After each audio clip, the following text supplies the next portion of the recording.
Shalom à vous tous, peuple de Dieu, partout dans le monde, vous qui nous suivez, vous qui aimez nos prédications, nous vous bénissons tous dans le nom de notre Seigneur et Sauveur Jésus-Christ. Alors, comme vous le savez, ici, la parole n'a pas la même couleur que celle qui se trouve partout. Donc ici, on ne fait pas que dire, mais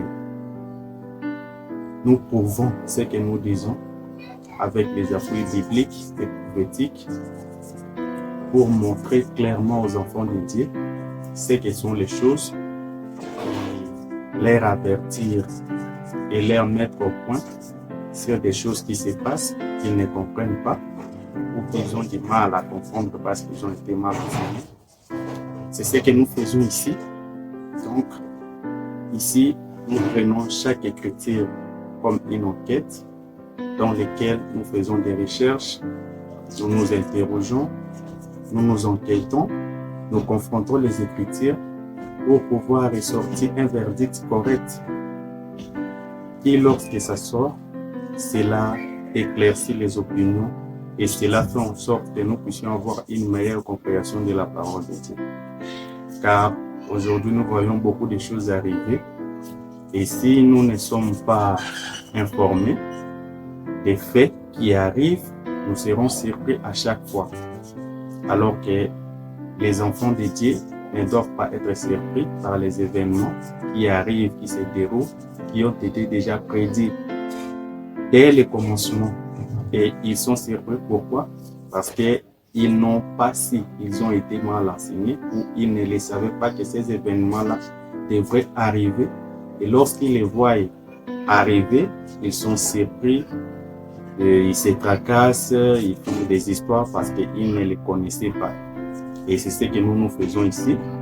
Nous essayons d'avertir ou d'informer plutôt. Parce que pas avertir, parce que ce sont des choses qui étaient déjà passées ou ce sont des choses qui arrivent, mais que les gens ne s'étaient pas rendus compte. Et ce que nous faisons ici, nous faisons que leur informer. Nous leur disons que voilà, si vous voyez telle chose, cela veut dire que telle chose était passée. Si vous voyez ça, ne soyez pas surpris, cela veut dire que ceci. Si vous voyez telle chose arriver, cela voudrait dire que telle chose était arrivée et c'est ça les conséquences. Donc, c'est ce que nous faisons ici. Alors, aujourd'hui, nous allons parler d'un sujet qui dérange un peu ou qui pose un peu beaucoup de questionnements, qui suscite des questionnements parmi les gens, que ce soit des chrétiens ou des païens aujourd'hui. Aujourd'hui, nous allons parler sur le sujet « Pourquoi la prédication ne change plus les gens aujourd'hui ?»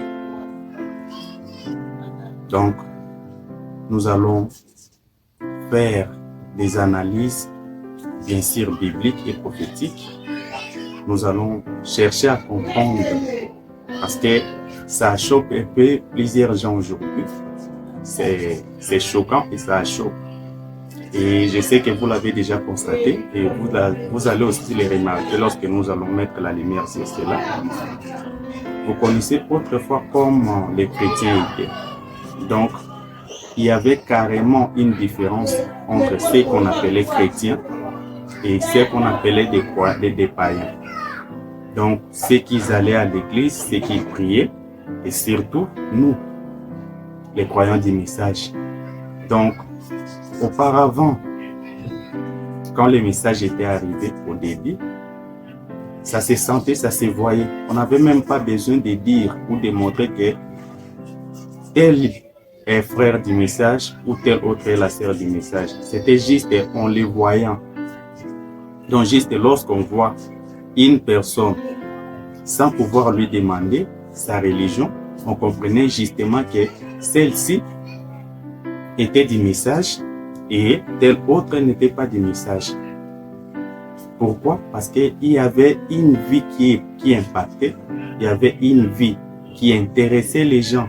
Il y avait une vie qui faisait la différence entre le monde et ceux qui se disaient croyants ou chrétiens. Alors qu'aujourd'hui, on ne voit plus, on n'arrive plus à reconnaître qui est chrétien, qui n'est pas chrétien, qui a écrit les messages et qui n'a pas écrit les messages, qui sont les frères du message et qui sont les sœurs du message. Aujourd'hui, c'est tellement compliqué qu'on ne sait même plus différencier, on ne sait plus faire la différence entre ceux qui se disent chrétiens et ceux qui se disent païens. Parce que tout est mélangé. C'est comme si on nous a tous rassemblés dans un même groupe, dans un même clan, nous sommes tous dans une même marmite et on ne sait plus faire la différence entre les chrétiens et les païens, entre ceux qui se disent croyants et ceux qui ne sont pas croyants. Donc, c'est compliqué aujourd'hui. Et vous allez aussi remarquer que la prédication ne touche plus les gens aujourd'hui comme ça les touchait autrefois. C'est ce que nous allons voir dans ces messages, dans ce court message, bien sûr. Pourquoi la prédication ne change-t-il pas ou ne change plus les gens aujourd'hui? Est-ce que la parole est changée?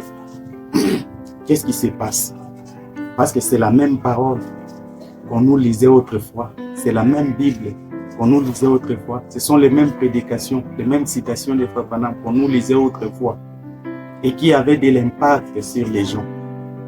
Mais que les mêmes paroles, les mêmes brochures, les mêmes versets bibliques sont prêchés aujourd'hui, nous sont cités aujourd'hui, mais nous voyons que cela n'a plus aucun effet sur les croyants.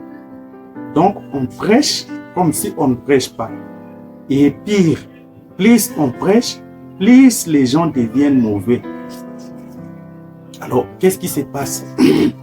Quel phénomène est arrivé qui a fait en sorte que les choses puissent devenir ainsi? Alors, c'est ce que nous allons essayer de découvrir ici. Pourquoi la parole de Dieu, la prédication, ne change plus les gens aujourd'hui? Qu'est-ce qui s'est passé? Est-ce qu'il y a quelque chose qui s'est passé? Qu'est-ce qui était au début et qui n'est plus ici à la fin? Qu'est-ce qui a changé? Ce sont des questions que nous nous posons parce qu'aujourd'hui, je reçois beaucoup de questions comme ça, que ce soit chez nos frères croyants du message et ceux du dehors. Donc, les gens sont perdus. Auparavant, c'était des frères du message, donc, qui étaient déjà confiants, des gens de confiance. Donc, on connaissait, si tu avais un travailleur qui était un croyant du message, c'était celui à qui on faisait plus confiance. Tandis qu'aujourd'hui, c'est devenu tout le contraire. Alors, qu'est-ce qui est arrivé? Qu'est-ce qui s'est passé? Qu'est-ce qui a changé? C'est ce que nous allons essayer de voir ici. Parce que si nous prenons la Bible dans le livre d'Apocalypse, chapitre 22, les versets 8 à 11, la Bible dit ceci.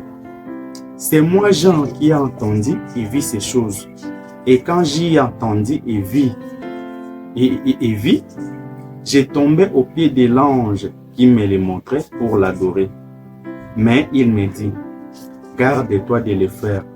Je suis ton compagnon de service et celui de tes frères les prophètes. Et de ceux qui gardent les paroles de ce livre. Adore Dieu. Et il me dit, retenez très bien ceci.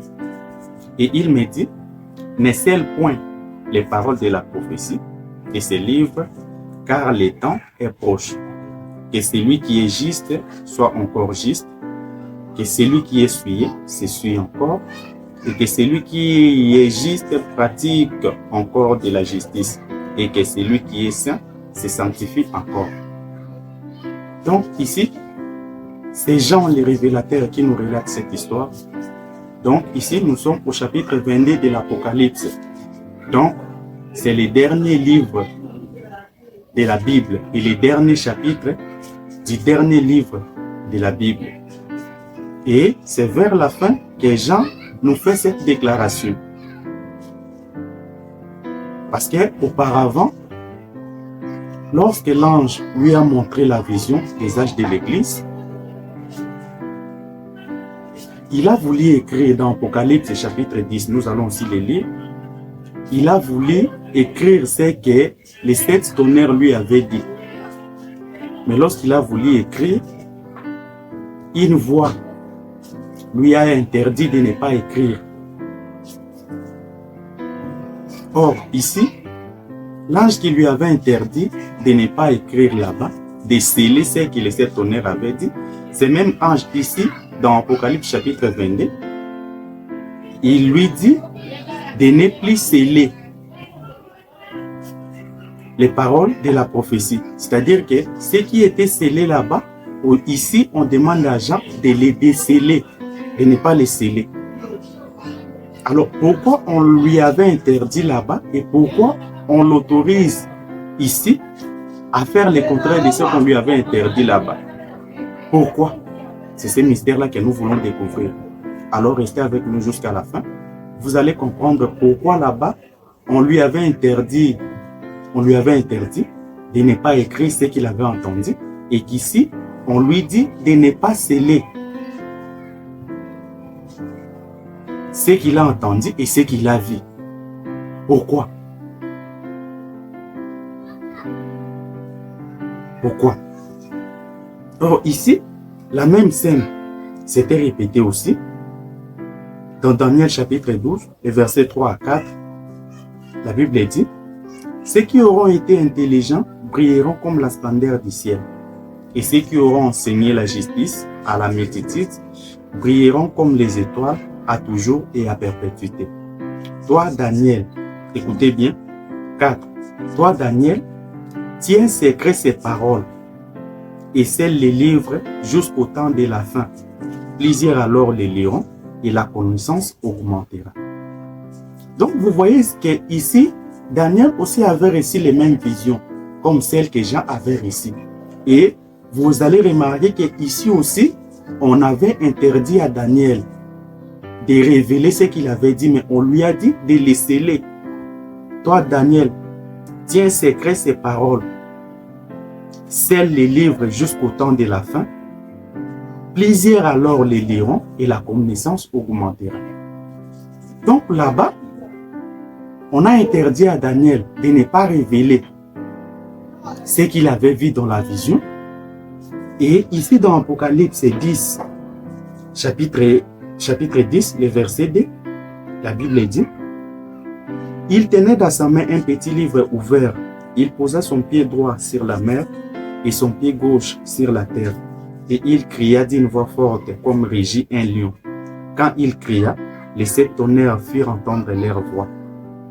Et quand les 7 tonnerres eurent fait entendre leur voix, j'allais écrire. J'attendais du ciel une voix qui disait: scelle ce qu'on dit les 7 tonnerres et ne l'écrit pas. Donc, nous devons nous poser des questions parce que c'est ce que j'avais dit, qu'ici, on se pose des questions, on interroge, on s'interroge, on enquête, on réunit, on confronte les Écritures pour pouvoir déterminer la vérité exacte sur la parole de Dieu. Et tout ça pourquoi? Pour vous permettre, parce que Dieu avait dit que son peuple ne sera plus jamais dans la confusion.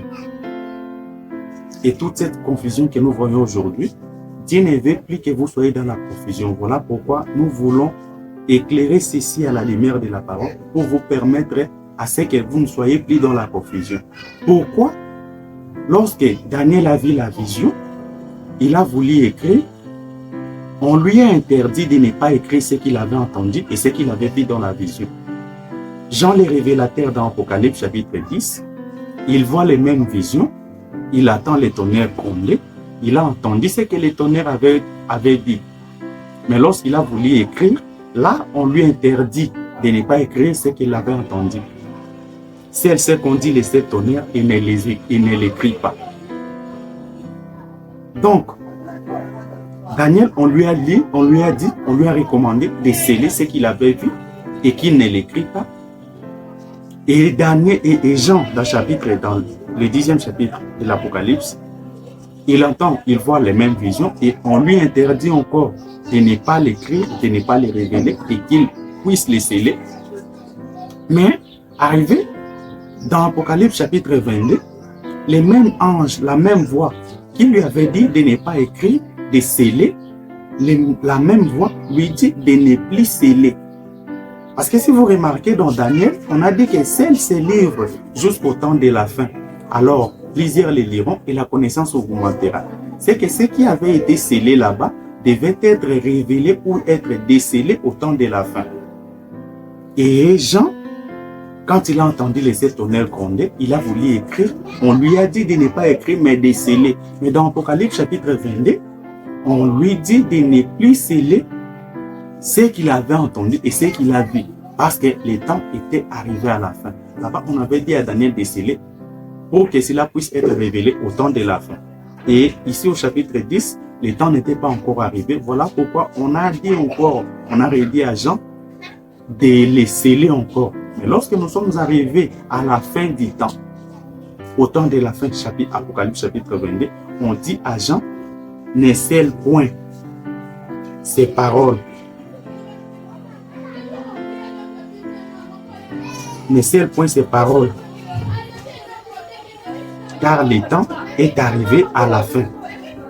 Et l'ange ajoute, on dit à Jean, verset 10, il me dit, ne scelle point les paroles de la prophétie de ces livres, car le temps est proche.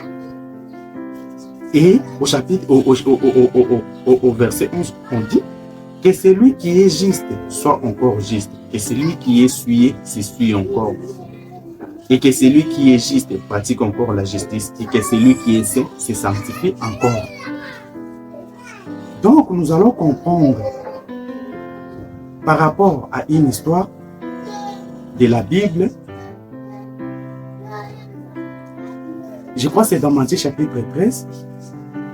Lorsque Jésus a donné à ses disciples les paraboles d'un semeur qui était venu s'aimer pendant les jours, et que lorsqu'il est parti pendant la nuit, l'ennemi est venu aussi s'aimer la même semence. Et les disciples, en revenant le lendemain, ils ont vu que la semence avait poussé. Et que parmi les semences, ils ont retrouvé d'autres semences qui n'étaient pas les semences originales que les semeurs avaient semées. Et ils sont allés dire à Jésus. Les serviteurs sont allés dire au maître que voilà, nous avons retrouvé des livrets de mauvaises herbes parmi les semences que tu avais semées, alors que nous savons que toi, tu n'avais pas semé ces mauvaises herbes. Alors, devons-nous les déraciner? Alors, le maître du champ leur a interdit, et il leur a dit de ne pas déraciner les mauvaises herbes, puisqu'on les déracina, il y a un risque qu'on puisse aussi déraciner les bleus. Alors, le maître du champ leur a dit, laissez-les croître ensemble. Laissez-les croître ensemble. C'est au temps de la moisson qu'on va regrouper.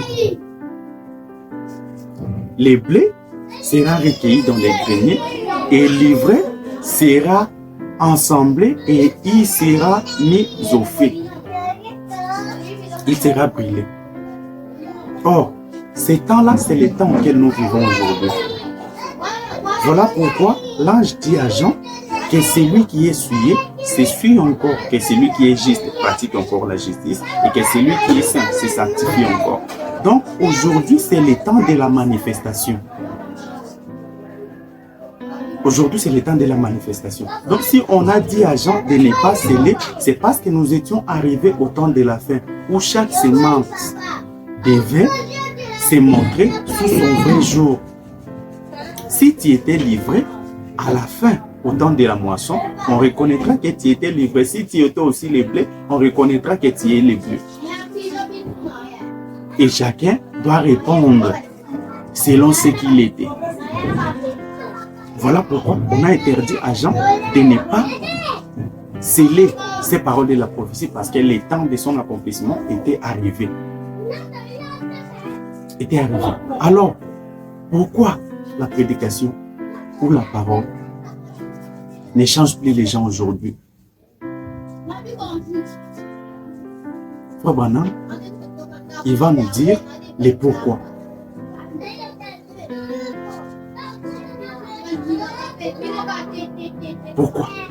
Parce qu'il dit que dans les champs, la pluie ne tombe pas que sur les bonnes herbes ou sur les mauvais, ne tombe pas seulement sur les bonnes herbes ou sur les blés.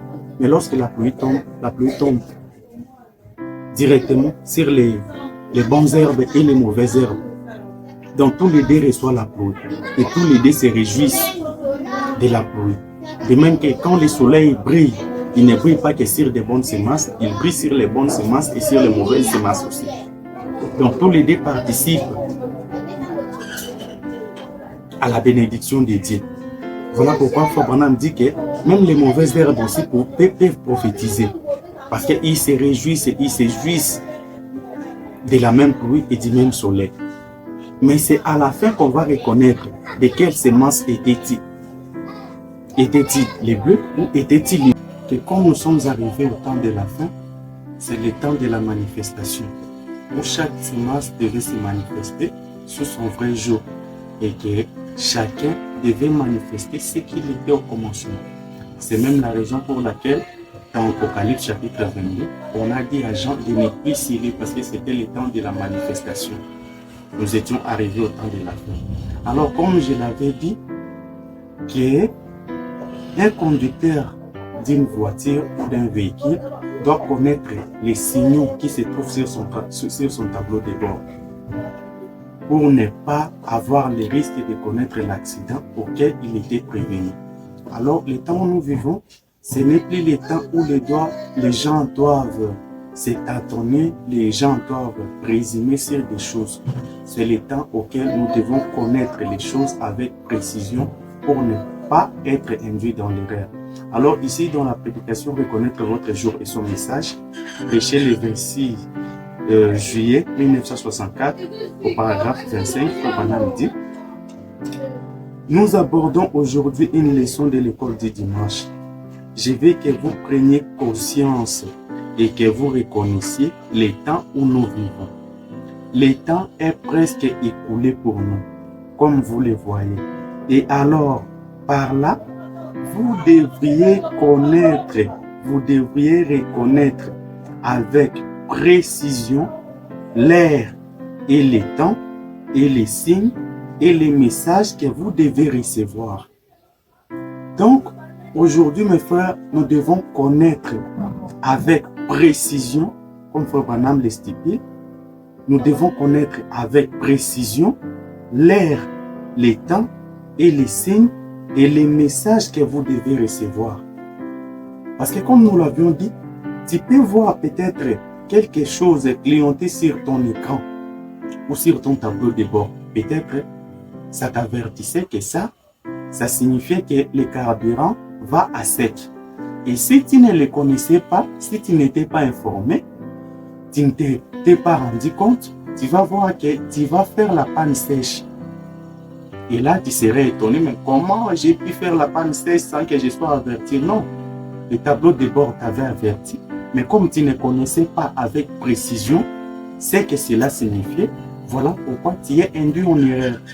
Et Frère Branham dit que nous devons connaître avec précision les temps, l'heure et les signes et les messages que nous devons recevoir pour ces temps-ci. Pourquoi la prédication ne change plus les gens aujourd'hui? Pourquoi la même évangile qui a été prêché autrefois, qui faisait autant de convertis, et aujourd'hui, ça n'arrive plus à convertir les gens? Aujourd'hui, même si la parole est prêchée avec puissance, tu vois que ça ne fait pas des effets chez les gens. Donc, les messages ne touchent plus les gens. Les gens sont devenus raides. Ils sont devenus insensibles. Auparavant, c'était lorsqu'on prêchait contre les péchés. Les gens allaient à l'autel, les gens pleuraient, les gens avaient... les gens regrettaient leurs mauvaises actions. Mais aujourd'hui, c'est devenu tout le contraire. Lorsqu'on prêche contre les péchés, tu vas voir que les croyants tiennent en rigueur les pasteurs ou les prédicateurs. Pourquoi il doit prêcher sur ça? Pourquoi il a prêché sur ça? Pourquoi il nous a condamnés? Alors qu'autrefois, ce même message-là a été apporté, mais cela les ramené. Ah, j'avais mal agi. Ah, la parole de Dieu. Ah, Dieu m'a vu, Dieu m'a parlé. Aujourd'hui, ce n'est plus le cas. Aujourd'hui, lorsqu'on prêche contre les péchés, c'est-à-dire que tu es devenu l'ennemi des croyants. Donc, toi, celui-là qui prêche contre les péchés, qui cogne contre les péchés, si c'est toi qui prêches, les gens ne viendront plus à l'église. Donc, ils se fâchent parce que tu leur prêches la vérité. Alors, qu'est-ce qui s'est passé? Pourquoi c'est devenu comme ça? Pourquoi ce n'était pas ainsi au début et pourquoi c'est comme ça à la fin? C'est ce que nous allons voir dans ce message. Parce que je ne veux pas que vous soyez surpris et peut-être que vous l'étiez déjà, mais je vais vous informer, je vais vous donner l'information pour que vous ne soyez pas surpris. Parce que je vais vous dire à l'avance que c'est normal que ces choses arrivent. Parce que ces temps-là où la prédication devait toucher les gens, Frère Branham dit que ce temps-là est passé. Ce temps-là est presque écoulé. Voilà pourquoi les gens n'arrivent plus à supporter la vérité. Et parce que ceux qui devaient être sauvés sont déjà sauvés. Ceux qui devaient être entrés, ceux qui devaient entrer sont déjà entrés. Les sauvables sont déjà sauvés. Voilà pourquoi ceux qui restent aujourd'hui, la parole de Dieu ne leur fait ni chaud ni froid. Parce que c'était leur nature au commencement. Frère Branham dit que si tu étais une tortue au commencement, tu seras une tortue à la fin. Si tu étais un serpent au commencement, tu seras un serpent à la fin. Si tu étais un araignée au commencement, tu seras un araignée à la fin. Parce que ce qui faisait en sorte qu'on ne puisse pas vous reconnaître, c'était parce que les blés n'étaient pas arrivés à maturité. Et si on voulait vous déraciner, pendant que les blés étaient en pleine croissance, Jésus avait dit que le risque serait qu'on puisse déraciner ou qu'on puisse écarter aussi les bleus. Voilà pourquoi vous faisiez bonne chair. Voilà pourquoi vous étiez là. Mais lorsque nous arrivons à la fin, en tout cas, il n'y a pas moyen qu'on puisse se cacher. Donc, tu dois te manifester sous ton vrai jour. Ce que tu es réellement, ce que tu caches à l'intérieur de toi, doit se manifester. Alors ici, dans questions et réponses, numéro 1, prêché le 3 janvier 1954, au paragraphe 171, Frère Branham dit, je veux que nous écoutons attentivement cette lecture. C'est un peu long, mais ça nous dira tant sur notre sujet. Donc, cette écriture, cette citation, nous dira pourquoi la prédication ou la parole de Dieu ne change plus les gens aujourd'hui. Ce qui s'est passé et pourquoi c'est devenu comme ça. Donc c'est ici que nous aurons la réponse. Alors je voudrais que vous suivez avec attention, avec beaucoup d'attention cette lecture pour que vous puissiez comprendre notre message. Question et réponse numéro 1, prêché le 3 janvier 1954. Nous commençons à partir du verset 171. Frère Branham dit, je peux prouver par la Bible que la première fois que l'ange de Dieu est passé dans les pays,